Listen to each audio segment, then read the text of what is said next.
అయితే ఇప్పుడు పాకిస్తాన్‌కు ఇండియాకి ఉన్న శత్రుత్వం మీ దృష్టిలో ఈజ్ ఇట్ పొలిటికల్, మతపరమైందా? నిజం చెప్పాలంటే వాళ్ళు పాకిస్తాన్ నాయకత్వం బలహీన నాయకత్వం. అంటే పొలిటికల్ గా వాళ్ళు ఎంతసేపు దాన్ని దేని మీద ఆధారపడ్డారంటే వాళ్ళు ఇండియాని బూచిగా చూపించి వాళ్ళ రాజకీయ లబ్ధి పొందాలి ప్రజల మీద. వేరే ఎవరైనా యూజ్ చేసుకుంటున్నారా పాకిస్తాన్ ని ఒక బొమ్మలాగా, ఒక టాయ్ పప్పెట్ లాగా? పాకిస్తాన్ అట్లా కాదు అసలు.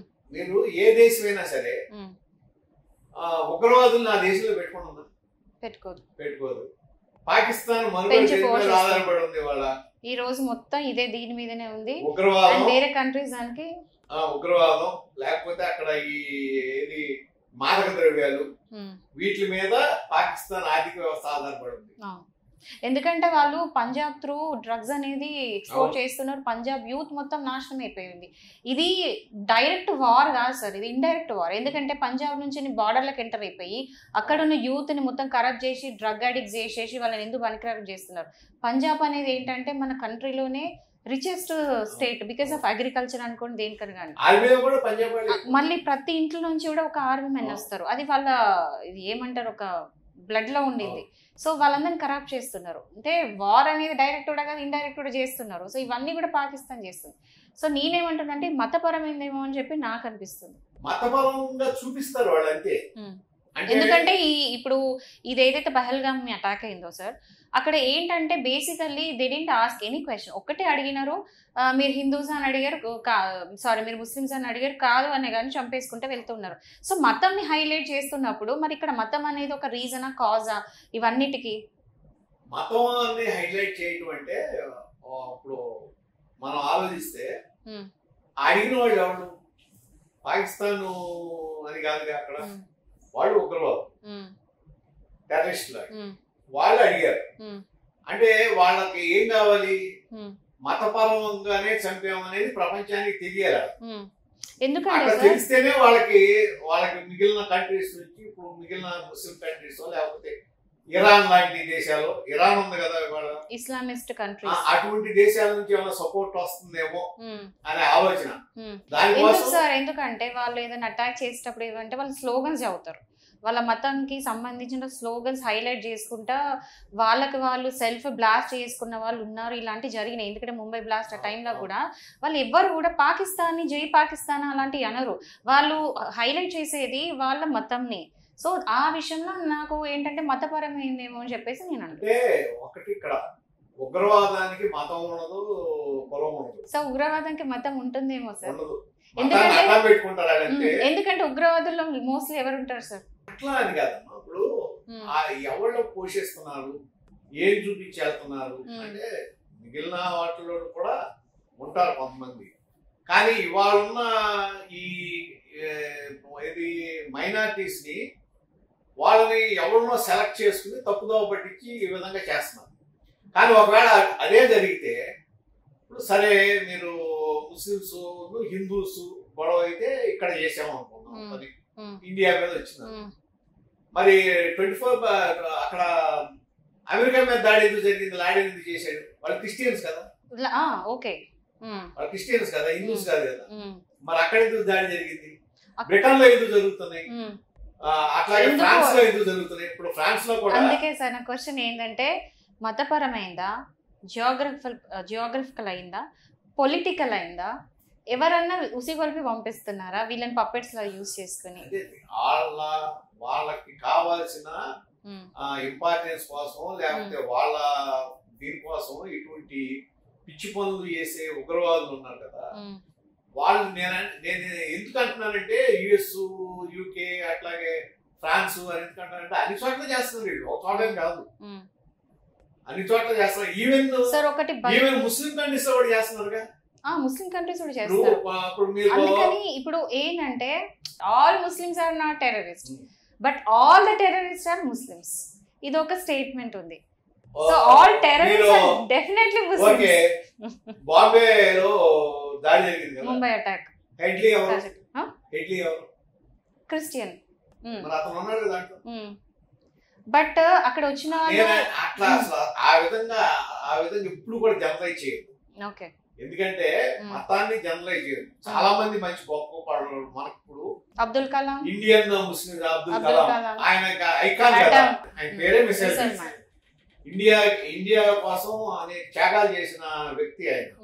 అట్లాగే జాకిర్ హుస్సేన్ ఉన్నాడు, వీళ్ళందరూ ఉన్నారు కదా పెద్ద పెద్ద వాళ్ళు, ఇండియా కోసం సర్వం త్యాగం చేసిన వాళ్ళు ముస్లిమ్స్ చాలా మంది ఉన్నారు. ఇవాళ పహల్గామ్ లో కూడా చాలా మంది రక్షించారు కదా వీళ్ళని, ముస్లింసే లోకల్ వాళ్ళు రక్షించారు కదా. నేను వాళ్ళు ఏంటంటే కొంతమందిని సెలెక్ట్ చేసుకుని వాళ్ళని తీసుకెళ్లి ఈ విధంగా తయారు చేస్తారు కదా తప్ప వాళ్ళు ఇట్లా మాట్లాడి ఈ మతపరమైన దీన్ని తీసుకురావడం వలన మిగిలిన వాళ్ళని అట్రాక్ట్ చేయాలని ట్రై చేస్తారు. డివైడ్ అండ్ రూల్ అట్రాక్ట్ చేయడానికి. ఇప్పుడు పహల్గామ్ దాడికి కారణం ఏంటి? యాక్చువల్ గా పాకిస్తాన్ ఇవాళ కాశ్మీర్ లో ప్రజలు శుభ్రంగా ఉన్నారు, హ్యాపీగా ఉన్నారు. ఆఫ్టర్ 370 అయితే ఇంకా బాగున్నారు, ఇప్పుడు చాలా బాగున్నారు. దాదాపు 22,000 కోట్లు ప్రతి సంవత్సరం వాళ్ళకి టూరిజం మీద వస్తుంది. అంటే ఆర్థికంగా బలపడుతున్నారు అందరూ, పరిస్థితులు బాగున్నాయి. దాన్ని దెబ్బకొట్టడం కోసమే కదా ఇవాళ టెర్రరిస్ట్ అటాక్ చేసింది. సార్ 2019లో మీరు వినే ఉంటారు, బుర్హాన్ వానీ అని ఒక కశ్మీరీ ముస్లిం, అతన్ని చంపేస్తే అతను ఏదో అంటే దేశభక్తుడు ఏదో చేశాడని చెప్పేసి మొత్తం కాశ్మీర్ కదిలి ఆర్మీని టార్గెట్ చేసి ఆర్మీ మీద రాళ్ళు జల్లి ఒక రకమైన యాజిటేషన్ మొత్తం కంట్రీకి అగెనిస్ట్ పోయినారు. కాశ్మీర్లో వండుకుంటే మన ఇండియన్ ముస్లిమ్స్. సో ఆ టైంలో ఏంటంటే ఆ టైంలో క్లియర్గా ఒక మెసేజ్ ఏమి ఇచ్చారంటే ముస్లిమ్స్ అనేది మేము మైనారిటీస్ మేము ఇల్ట్రేట్ చేయబడుతున్నాము, సో మాకు సపరేట్గా కాశ్మీర్ అనేది కావాలి, మేము కాశ్మీర్ తీసుకుంటాము, ఇండియన్ గవర్నమెంట్కి అసలు మా మీద ఎట్లాంటి హక్కు లేదు అన్నట్టు ఒక ఫైట్ అనేది జరిగింది. ఆ తర్వాత చల్లబడిపోయింది అంటే 370 తీసేయడం అంతా కూడా. సో ఇక్కడ కూడా మళ్ళీ మతం హైలైట్ చేశారు కదా. అంటే మతాన్ని హైలైట్ చేయలేదు, పాకిస్తాన్ స్పాన్సర్డ్. అప్పట్లో ఏంటంటే ఈ టెర్రరిస్ట్ యాక్టివిటీస్ ఎక్కువ జరిగాయి అక్కడ. ఆ దాంట్లో ఏంటంటే వాళ్ళు ఇన్ఫ్లుయెన్స్ చేసి కొంత స్థానికుల్ని చేయడం తప్ప అక్కడ అట్లా అనుకుంటే వాళ్ళకి పీస్ఫుల్ ఉండదు. వాళ్ళు దాన్ని ఆ టెర్రరిజానికి జరిగిన ఇబ్బందులు. మీ ఎక్స్పీరియన్స్ ప్రకారము మన ఇండియాలో అంటే నాకు తెలియక అడుగుతున్నాను, విన్నాను తప్ప తెలియదు కాబట్టి అడుగుతున్నాను, ఎప్పుడైనా ముస్లిమ్స్ హిందూస్ అనే వాళ్ళు కొట్టుకున్నారా మతం కోసం? అట్లాగే ఒకటి అసలు మనం మతపరంగా చూడటం కాదు, నేను ఒకటే అడుగుతున్నాను. ముస్లిం కంట్రీస్ ఉన్నాయి, అట్లా క్రిస్టియన్ కంట్రీస్ ఉన్నాయి. గతంలో మనకి ఇక్కడ హిందువులు ఉన్నారు, ఎవరో లేకపోతే ఏం చేస్తారు, శైవులు వైష్ణవులు యుద్ధం, బౌద్ధుల్లో తర్వాత క్రిస్టియన్స్ లో ప్రొటెస్టెంట్లు క్యాథలిక్లు యుద్ధం, ముస్లిమ్స్ లో షియాలు సున్నీలు యుద్ధం. అంటే ఏంటి ఇక్కడ మతం లేకపోతే ఒక వర్గాన్ని అడ్డం పెట్టుకుని ఏదో ఒక వర్గం బలపడటానికి చేసే ప్రయత్నం తప్ప వారు అనేది ప్రయోజనం లేదు. ఇది ఏంటంటే పొలిటికల్ స్ట్రాటజీ అనుకోవచ్చు. అంటే ఎందుకంటే వాళ్ళున్న నాయకుడు ఎవరు అప్పుడు కాస్ట్ పాలిటిక్స్ వాళ్ళ స్వలాభం కోసం లేకపోతే వాళ్ళ నాయకత్వాన్ని పెంచుకోవడం కోసం జనాల్లో ఉండే ఏదో సెంటిమెంట్ రెచ్చగొట్టి దాన్ని బయటికి తీసుకురావడం తప్ప స్వతహాగా మనుషులు ఎవరైనా సరే మానవులు ఎవరైనా సరే వాళ్ళు సుఖంగా శుభ్రంగా ఉండడానికి చూస్తారు తప్ప టెర్రరిస్టులు అవ్వాలని కానీ టెర్రరిస్ట్ యాక్టివిటీస్ లో పాల్గొనాలని చూడరు.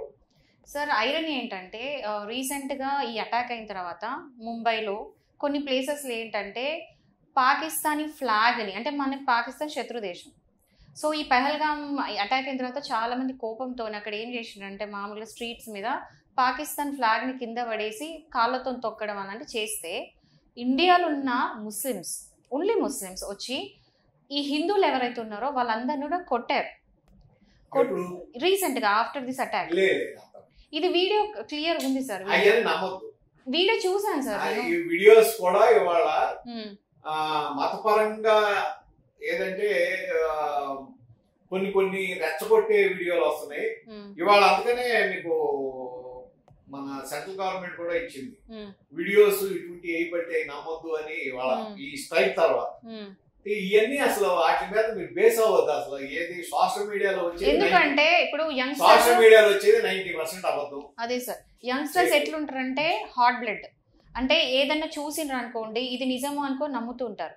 సో ఇలాంటి వీడియోస్ ఏమైనా చూసి పక్కకున్న వాళ్ళని హామ్ జరగబట్టే కదా యూకేలో ఇప్పుడు లండన్ లో ఇటువంటి వీడియో సర్క్యులేట్ చేసే కదా మా చర్చిల మీద దాడి చేశారు. సో యూత్ దీని మీద కదా చూస్తే ఏమైంది, ఫేక్ వీడియో అది. సో యూత్ అనే వాళ్ళు ఎట్లుండాలి అంటే సార్ చెప్పిన ప్రకారము ముస్లిమ్సా హిందూసా అని కాకుండా ఇక్కడ జరిగిన ఇన్సిడెంట్ ఏంటంటే ఇండియా అండ్ పాకిస్తాన్. ఇంకా క్లియర్గా చెప్పాలంటే ఇండియా పాకిస్తాన్ ఒకటి కాదు, ఎందుకంటే గవర్నమెంట్ ఏం క్లియర్గా చెప్పిందంటే ఇది ఇండియా పాకిస్తాన్ ఒకటి కాదు, పాకిస్తాన్లో దాగున్న టెర్రరిస్టుల మీద అటాక్ చేసినాం, మేము పాకిస్తాన్ మీద అటాక్ చేయలేదు, పాకిస్తాన్లో దాక్కున్న టెర్రరిస్ట్ మీద చేసినాం. అండ్ అక్కడ ఎక్కడ కూడా సివిలియన్స్ హర్ట్ కాలేదు. అంటే అంత స్ట్రాటజికల్గా వాళ్ళు ప్లాన్ చేసినారు, అక్కడ ఎవరు హర్ట్ కాలేదు, దాని ప్రూఫ్స్ కూడా చూపిస్తున్నారు. సో ఇవన్నీ పక్క పెడితే రేపు ఇంటర్నేషనల్ కోర్టుకి వాళ్ళు వెళ్ళి ఇలాంటి జరిగిన అన్యాయం చెప్పేసి వాళ్ళు వెళ్తారు అని చెప్పేసి చాలా మంది స్పెక్టేట్ చేస్తున్నారు. స్పెక్టేట్ చేస్తున్నారు. అక్కడ చనిపోయిన ఎవరు ఆల్రెడీ అక్కడ ఏది ఇప్పుడు లష్కరే తోబియా చీఫ్ ఉన్నాడు కదా హఫీజ్ సయీద్, అతను చనిపోయాడు.